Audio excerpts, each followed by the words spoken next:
Penjaga lorong. Tejo berlari mengikuti Kirana, melewati lorong-lorong berliku di dunia cermin. Dinding seolah hidup, berubah bentuk setiap beberapa langkah.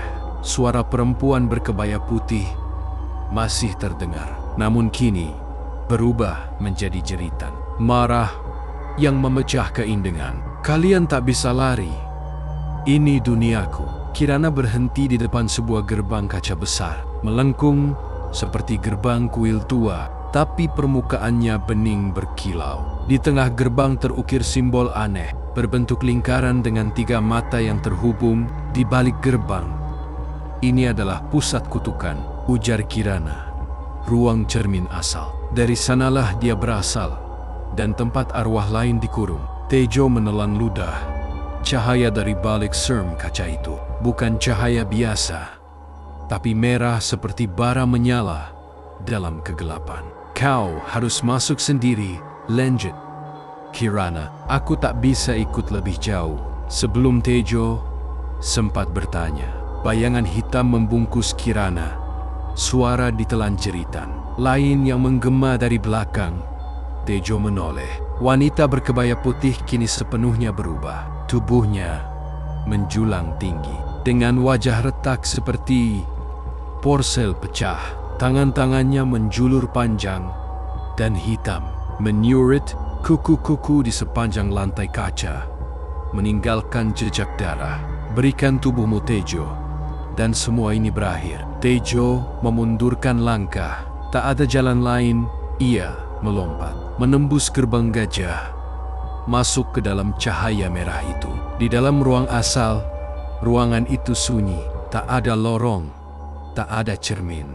Hanya sebuah panggung bundar, dikelilingi dinding merah membara. Di tengah ruangan, berdiri sebuah cermin besar, tanpa bingkai, mengambang di udara, memantulkan semua kecuali bayangan tinju. Dari dalam cermin itu muncul wujud asli, sosok wanita berkebaya putih, sekar namun bukan seperti di cerita rakyat. Ia bukan hanya arwah gentayangan, tapi penjaga lorong waktu. Terikatkanlah kematian yang tak adil dan dibakar amarah selama puluhan tahun. Kau mau bisa menggantikanku, recok? Kutukan ini akan berhenti jika ada yang rela menggantikanku. Tejo terdiam. Ia sadar semua ini hanya tentang arwah penasaran ini, tentang energi yang harus diseimbangkan, tentang roh yang terlalu lama terikat dendam. Tiba-tiba cermin retak.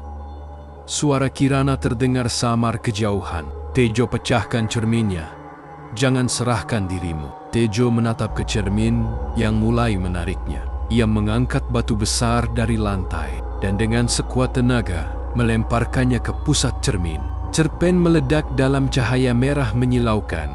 Ruangan itu runtuh. Jeritan segar bergema panjang dan melengking, lalu hilang. Tejo terbangun di halaman rumah tua di Jalan Rawang. Hujan sudah berhenti. Fajar menyalin menyingsing. Rumah itu kini hanya bangunan kosong tanpa aura mengancam. Di saku jaketnya menemukan sebuah liontin kecil milik Kirana. Tejo menatap. Rumah itu terakhir kalinya sebelum berjalan menjauh, meninggalkan lorong tanpa ujung yang akhirnya benar-benar berakhir. Atau mungkin hanya tertidur sementara